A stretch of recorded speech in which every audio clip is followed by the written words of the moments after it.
말씀드리기가 굉장히 어떻게 알려드려야 될까요?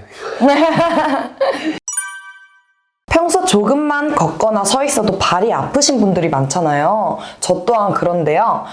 이럴 때 어떤 신발을 신어야 되는지 마스터님께서 고르는 팁을 알려주신다고 합니다. 어떤 발에 어떤 신발이라고 말씀드리기보다 내 발에 맞는 형태의 제품이 존재하거든요. 네. 어떤 신발을 신었을 때 어떤 통증을 느낀다 이런 게 있으세요? 운동화나 구두 이렇게 나눠서 보면? 앞이 볼록하기보다 앞이 좀 뾰족하게 돼 있는 그런 패셔너를 좀 많이 신는데요. 많이 걷다 보면은 새끼발가락 쪽이 이렇게 들어가서 많이 아프더라고요. 방금 말씀하신 형태의 증상이 소건망류라고 해서 새끼 발가락 쪽이 신발의 어퍼 부분과 마찰을 일으키면서 이 부분이 안쪽으로 밀려 들어가고 시간이 지나면 가운데 있는 발가락 사이 공간을 좁게 만들거든요. 네. 이런 부분들이 세 번째, 네 번째 발가락 사이에 지간신경종이라는 염증을 일으키기 쉬운데 그렇게 되면 정말 걷기가 힘들어지세요. 그 증상이 오시기 전에 본인 발에 맞는 제품을 신기를 권해드립니다.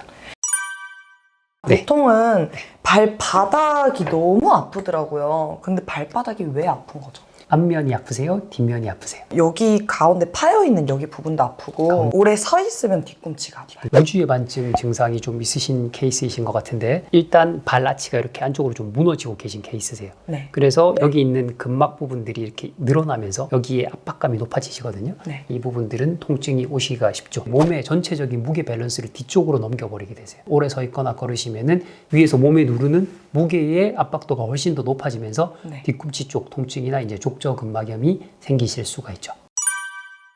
보통 발이 아프다 하시는 분들이 푹신푹신한 신발 아니면 자기 발 사이즈보다 한 사이즈 더 크거나 그런 신발들을 고르는 경우가 많은데요. 도움이 되기도 하나요? 발이 안쪽으로 너무 푹신하게 들어가 버리게 되면 그 안에서 발이 움직여야 되는 이 관절이나 근육들이 이 스펀지 안에 눌려져서 제대로 움직이지를 못하게 되거든요.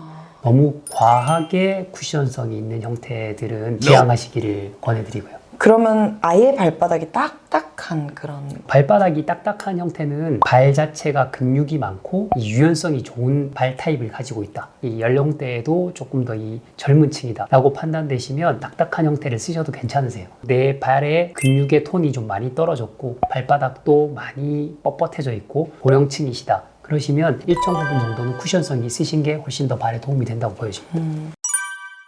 기능성 운동화 같은 것들이 많은데요. 패셔너로 파는 그런 푹신푹신한 밑창이랑 기능성 운동화에 들어가 있는 밑창이랑 차이점이 어떤 게 있을까요? 일반 운동화들에는 네. 평평한 형태의 창들이 들어가 있죠. 네. 그런 부분들은 아치라든지 이런 부분들을 잘 서포팅 해줄 수 있는 기능들이 전혀 들어있지 않으세요. 네. 아스팔트 위에서 계속 움직이는 발 상태에서는 발이 이렇게 내려가면서 이렇게 돌아 나갈 수밖에 없어요.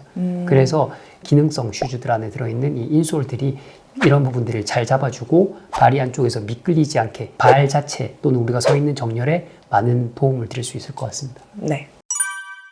신발에 어떤 기능들이 들어있어야 발바닥 통증을 줄이면서 편안하게 걸을 수 있을까요? 대표적인 게 이제 아치 서포팅 기능이죠. 발 안쪽 내측 아치 그리고 앞쪽에 있는 이 횡아치, 외측 아치 부분들을 잘 받쳐주고 뒤꿈치 부분을 잡아줄 수 있는 컵홀을 가진 형태의 인솔이 들어가 있는 제품을 신으시는 부분이 발의 안정성을 갖추면서도 서 있으시거나 걸으실 때 발 관절의 움직임을 잘 가지고 오실 수 있다고 보여집니다.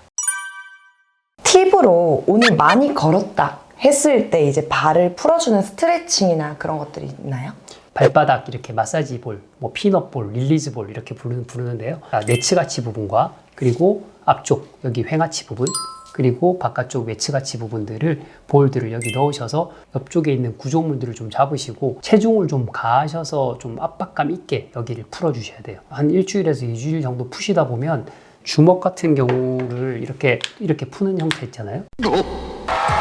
그런 것처럼 발바닥이 툭툭툭 풀리는 느낌이 나거든요. 그 다음부터는 이제 발 관절이 잘 움직여지시게 됩니다. 매일마다 오전에 일어나서 하시고 저녁 때 또 돌아오시면 하시고 그리고 폼롤러로 하지 부분들을 전체적으로 이제 풀어주시고 고관절 부분 전체적인 이 골반 부분들을 양옆으로 좀 움직여 주셔서 밸런스를 찾아주시는 형태의 운동들을 해주시면 붓거나 또는 아프거나 통증이 생기는 부분들을 완화시키는 데 도움이 되실 수 있을 것 같습니다.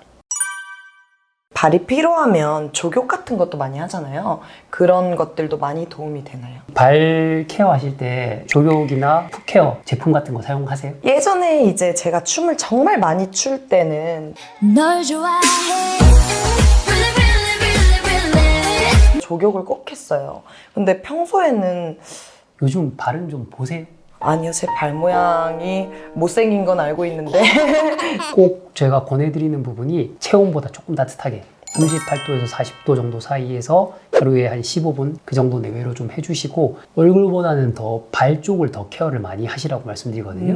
그 이유 자체가 발이 지면에 닿아 있기 때문에 고유감각 수용체라고 하는데 이 부분이 발에 가장 많이 깔려 있어요. 각질화되고 뻣뻣해지면서 잘 못 느끼게 되면 내 발을 지면에 닿았을 때 내 발이 어디에 닿아 있는지에 대한 느낌을 내 뇌로 잘 전달을 못하게 되면서 어지럽게 느끼는 분도 있고 또는 밸런스가 안 맞아 자꾸 옆으로 넘어가는 분도 계시고 꼭 하셔야 되는 게 풋케어 크림 또는 오일 그런 부분들로 발 피부를 최대한 잘 관리해 주시는 게 꼭 필요하다고 생각됩니다. 발 관리를 해주면 좀 더 건강해질 수 있는 그런 게 있는 것 같아요. 발 상태에 대한 부분들은 정말 저희 삶의 질에 있어서 가장 주요한 부분이기 때문에 전문적인 케어해 주시는 센터라든지 아니면 가족분들한테라도 발 상태를 유심하게 좀 봐달라고 하셔서 잘 관찰하시는 게 꼭 필요하다고 보여집니다. 오늘 정보가 도움이 되셨다면 구독과 좋아요, 알람 설정까지